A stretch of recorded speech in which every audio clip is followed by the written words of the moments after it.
ခုတော့ဘွားတော်ကဘုရားလောင်းဟာနော်ဟင်းသာ9000ချန်ရံပြီးတော့စိတ်တကုတ်တောင်မှာဟင်းသာမင်းဆိုပြီးတော့ဟင်းသာငှက်တို့ရဲ့အကြီးအကယ်ဖြစ်တယ်ပေါ့ဟုတ်လားအဲ့ဒါသူမှအချန်ရံက9000လောက်တောင်ရှိတယ်တဲ့အဲ့ဒါဒီနေ့တော့အိုင်တိုင်ကနေပြီးတော့အရှာပြန်လာပြီးတော့ဇဗုဒိတ်ကျွန်းပေါ်ကနေပြီးတော့အချန်ရံပေါင်းများစွာနဲ့အဲ့ဒီဟင်းသာမင်းဟာပြန်တန်းလာသူ့ကိုဘေးကနေပြီးတော့သူ့ရဲ့အချန်ရံတွေကဝိုင်းပြီးတော့ပြန်လာတာပေါ့သူကခက်လေကောင်ကသူ့ဘေးကိုကွဲထားတာတော့မရှိဘူးသူ့ရဲ့ဘေးကနေပြီးတော့နောက်ကနေပြီးတော့ရမ်းပြီးတော့ဟင်းသာတွေကလိုက်လာကြတာအဲ့ဒါဦးဇင်းတို့ဗာရဏသီပြည်ပေါ်ကနေဖြတ်ပြီးတော့ပြန်မိတယ်အဲ့ဒီချိန်မှာဗာရဏသီပြည်မှာပြမရမင်းမင်းပြုတယ်တဲ့အဲ့ဒါဗာရဏသီမြို့ပေါ်မှာအလွန်ကြီးမားတဲ့အရေးကြီးထိုးသွားတယ်ပေါ့ဟင်းသာတွေကအများကြီးကိုအဲ့တော့အတောင်ချင်းရှက်ပြီးတော့ပြန်နေကြတာအဲ့တော့အောက်ကလူတွေကဒုတိယနေရောင်ပြောက်သွားတော့မော့ကြည့်တဲ့ခါကျတော့ဟင်းသာတွေကရွှေရောင်တောက်နေတာဆိုတော့ဝင်းနေတယ်ဝါဝါတွေပေါ့ဘာတွေလဲလို့သေချာကြည့်လိုက်တဲ့ခါကျတော့ဟင်းသာတွေဖြစ်နေတယ်ဗာရဏသီမြို့ကြီးတစ်မြို့လုံးကိုအုပ်ထားတယ်လို့မျိုးဖြစ်သွားတယ်အလွန်ထူးဆန်းတဲ့မြင်ကွင်းပေါ့နော်အဲ့ဒီမှာရှင်မင်းမှာသိတယ်ပြမရဘင်ကသိတယ်ဒါပါလေမော့ကြည့်တဲ့အခါကျတော့ခလေကောင်ကတကောင်တဲကိုဘေးကနေဝိုင်းရံပြီးတော့ပြန်နေကြတာမြင်ရထူးခြားတယ်ထူးဆန်းတယ်အဲ့တော့အမတ်တွေကရှောက်တာပေါ့ဒါလည်းပဲအရှင်မင်းကြီးဟာလူရဲ့အရှင်သခင်မင်းတစ်ပါးဖြစ်တယ်လို့အဲ့ဒီခလေကောင်ကအကောင်ဟာလည်းပဲဟင်းသားတွေရဲ့အရှင်သခင်ဖြစ်လိုက်တယ်နော်အဲ့တော့သူတို့ဘာလုပ်လဲဆိုတော့ထူးခြားတယ်ထူးဆန်းတယ်ဆိုပြီးတော့ပန်းနန္တာလက်ဆွဲပြီးတော့အောက်ကအတိအမှုတ်တွေနဲ့နော်အတိအမှတ်ပြုကြတာပေါ့ဝမ်းမြဝမ်းသာလုပ်တဲ့သဘောမျိုးပေါ့နော်အဲ့ဒီလိုမျိုးအောက်ကနေပြီးတော့တိမှုတ်ပြီးတော့ပန်းနန္တာလက်ဆွဲပြီးတော့ယုံယုံနဲ့အပေါ်ကိုမော့ကြည့်နေကြတာပေါ့အပေါ်ဟင်းသားတွေကလည်းပါလေမြင်တယ်မြင်တဲ့အခါကျတော့ဘုရားတော်ကမေးတယ်တဲ့သူ့မှာလည်းသူ့အချမ်းရတဲ့သူရှိတာဆိုတော့ဒါပါလေပေါ့အောက်ကဟာအဲ့တော့မင်းကြီးလို့ပြောတယ်ဒါဟာအောက်ကလူတွေရဲ့အရှင်သခင်ကအရှင်မင်းကြီးကိုမိတ်ဖွဲ့လို့တဲ့သဘောမျိုးနဲ့ဒါအတိအမှတ်ပြုတာပါအေးအဲ့ဒါဆိုလို့ရှိရင်လည်းပဲမိတ်ဖွဲ့တယ်ဆိုတာကောင်းတာပါပဲဆိုပြီးတော့မိတ်ရွှေဖွဲ့တယ်တဲ့အောက်ကိုဆင်းလာပြီးတော့အတိအမှတ်တစ်ခုကိုပြုဟန်တူပါရဲ့အဲ့လိုနဲ့မိတ်ရွှေဖြစ်သွားပြီဆိုတော့ဒီနေ့မှာဗာရဏသီရှင်ဘုရင်ကဥယျာဉ်ထွက်ပြီးတော့နော်ကျွန်တော်အပန်းဖြေတဲ့အချိန်မှာဘုရားတော်ကဘာလုပ်လဲဆိုတော့အတောင်ပံတစ်ဖက်နဲ့အနဝရရေအိုင်ကနေပြီးတော့ရေစင်ကိုယူလာတယ်တစ်ဖက်ကဦးဇင်းတို့အလွန်မွေးကြိုင်တဲ့နတ်သာမှုန့်တော့စေတံမြင်းတီလာအဲ့ဒီအမှုန့်နေတစ်ဖက်ကအတောင်ပံတစ်ဖက်ကယူလာတယ်ယူလာပြီးတော့အဲ့ဒီအနဝရအိုင်ကရေနဲ့ဘယင်းရဲ့ခေါင်းကိုဆေးပေးတယ်ပြီးတော့အဲ့ဒီနတ်သာမှုန့်နဲ့သူ့ကိုဘောကနေကျဲချတယ်အဲ့တော့ဘယင်းကြီးနေနဲ့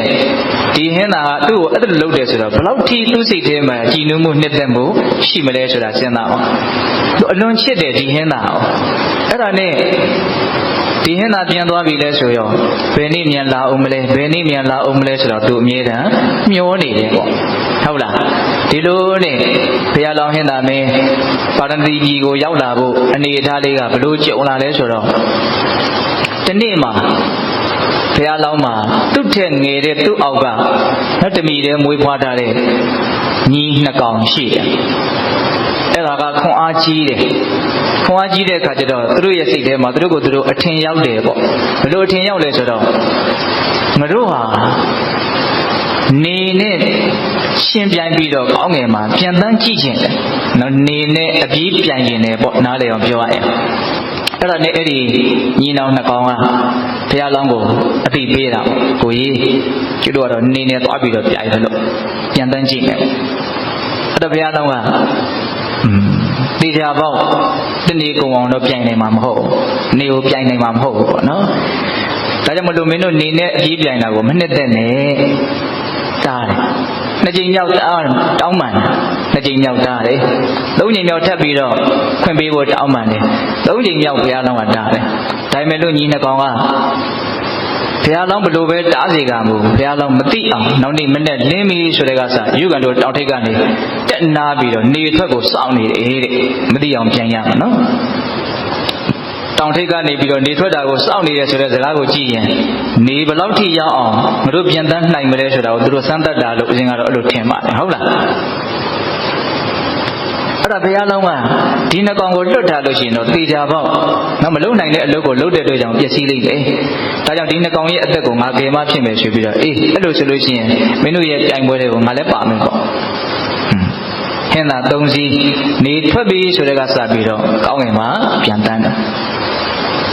အဲ့ဒါဦးဇင်းတို့နေတစ်ဖြားထန်းတစ်ဖြားလောက်ရောက်လာပြီ။နှစ်ခင်9 နာရီလောက်ပေါ့။ဟုတ်လား။အဲ့ဒီအချိန်လောက်ရောက်ပြီဆိုတော့အငယ်ဆုံးညီကဆက်ပြီးတော့မပြန်နိုင်ဘူး။အတောင်ပံကြားနေပြီးတော့မီးတောက်တယ်လို့မျိုးပူလောင်လာတယ်။ပြုတ်ကြတော့မယ်အဲ့ဒီအနေထား။အဲ့တော့နဲ့ကိုကြီးကျွန်တော်တို့ဆက်ပြီးတော့မပြန်နိုင်တော့ဘူးဆိုတော့ဘုရားလောင်းကမင်းဘာမှမစိုးရိမ်နဲ့ဆိုပြီးတော့သူ့ကိုအတောင်ပံနဲ့ရှက်ပြီးတော့ယူပြီးတော့အောက်ကိုအသာရချ။ဟုတ်လား။ချပြီးတော့တခါပြန်ပြီးတော့တက်လာပြန်တယ်ကောင်းငင်ကိုဒီညီအလက်ကလည်းပဲဘယ်လောက်ထိပြန်နိုင်မလဲသူ့ကိုလည်းစောင့်ကြည့်ရအောင်ပဲအဲ့ဒါဦးဇင်းတို့နေမွန်းတဲ့ကနေရောက်ပြီဆိုတော့ဒီညီအလက်ကလည်းဆက်ပြီးတော့မပြန်နိုင်တော့အတောင်ပံညာကနေမိတောက်တယ်လို့မျိုးဖြစ်တယ်ပူလောင်လာတယ်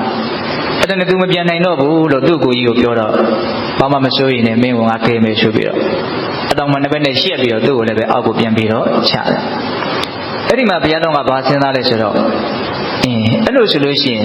ငါဟာလည်းပဲငါရဲ့အစွမ်းအားတတိဟာဘယ်လောက်ကြီးသလဲဆိုတာကိုဒီကနေ့ငါစမ်းသပ်ကြည့်မယ်ပေါ့ပြန်တန်းကြည့်မယ်ငါဘယ်လောက်ထိပြန်နိုင်မလဲဟုတ်လားအဲ့တော့ねဘုရားလောင်းကတကောင်နဲ့ကောင်းငင်ကိုထိုးတက်ပြီးတော့ပြန်တယ်အဲ့လိုပြန်ရင်းနဲ့ခဏနေတော့သူစဉ်းစားမိဘာစဉ်းစားလဲဆိုတော့ငါဘာတွေလုပ်နေပါလဲဒီချက်လေးကအလွန်သဘောကျတယ်ကောင်းတယ်နော်ကိုလုပ်နေတဲ့အလုပ်ကိုမကြဝေဖန်ဖို့စီစစ်ဖို့လိုတယ်ဟုတ်လားငါဘာတွေလုပ်နေပါလဲလို့စဉ်းစားတော့တွေးလိုက်တော့ဘာမှအကျိုးမရှိတဲ့အလုပ်တစ်ခုကိုငါလုပ်နေတာပါလားမြင်တယ်တကယ်တမ်းကမစဉ်းစားကြလို့မမြင်တာစဉ်းစားရင်မြင်တာများပါနော်အဲ့ဒါနဲ့သူကဘာဆက်စဉ်းစားအောင်ဆိုတော့ငါဒီအကျိုးမရှိတဲ့လုပ်ငန်းကိုဖြတ်တောက်လိုက်တော့မယ်ရပ်တန့်လိုက်တော့မယ်အဲ့လိုဆိုရင်ငါဒီနေ့ဘာလုပ်မလဲဗာရဏသီပြည်ကိုသွားမယ်ဆိုပြီးတော့ဘုရားလောင်းကသူ့ရဲ့အဆွေကွယ်မောရမတဲ့ရှင်ရှိတဲ့နေရာဗာရဏသီပြည်ကိုပြန်တန်းသွားတယ်သူ့ရဲ့ဟုံကဘလောက်မြင်လဲဆိုရင်အဲ့ဒီဗာရဏသီပြည်ပေါ်မှာဝဲလိုက်တာအရေးတရားအရေးချင်းဆက်သွားတယ်တတိယလူတွေကအဲ့ဒီမှာဒါပါလဲပေါ့မော့ကြည့်တယ်အကောင်အထင်ရှားရှားမမြင်ရအောင်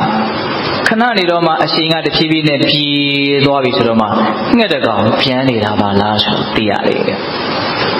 အံ့ဩစရာနော်အဲ့ဒါနဲ့အရှင်တဖြည်းဖြည်းနဲ့ပြေးပြီးဆိုတော့မှနန်းတော်ဦးကိုလာပြီးတော့နားတယ်အဲ့ဒီမှာပြင်မတဲ့ရှင်မင်းကအလွန်သဘောကျတယ်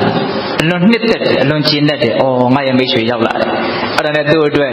အပြာရည်နဲ့ပေါက်နဲ့နေထားတာကိုရွှေကတဲ့ထည့်ပြီးတော့ကျွေးမွေးတယ်အခန့်နေပေါ့နော်အပြီးပြင်ပါပဲဟုတ်လား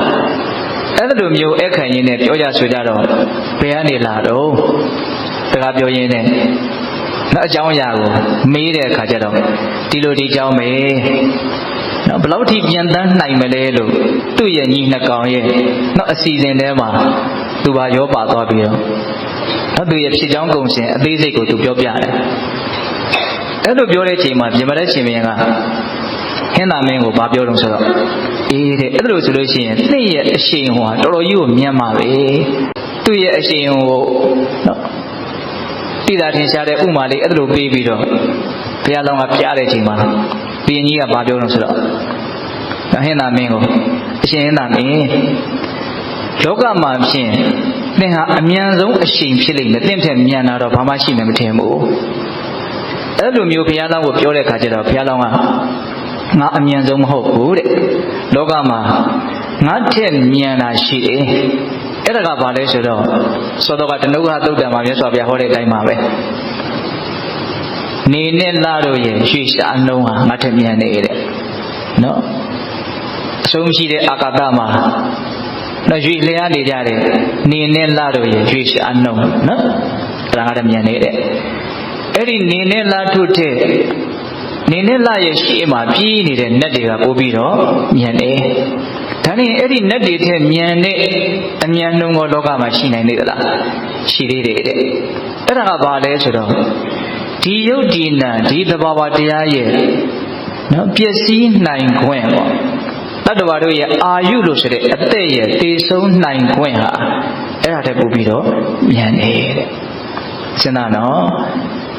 မသေးသေးလို့ဒါမသေးသေးဘူးလို့ပြောနေကြတာသိပြီဆိုတာနဲ့ဘယ်ချိန်တည်သွားလိုက်မှမသိဘူး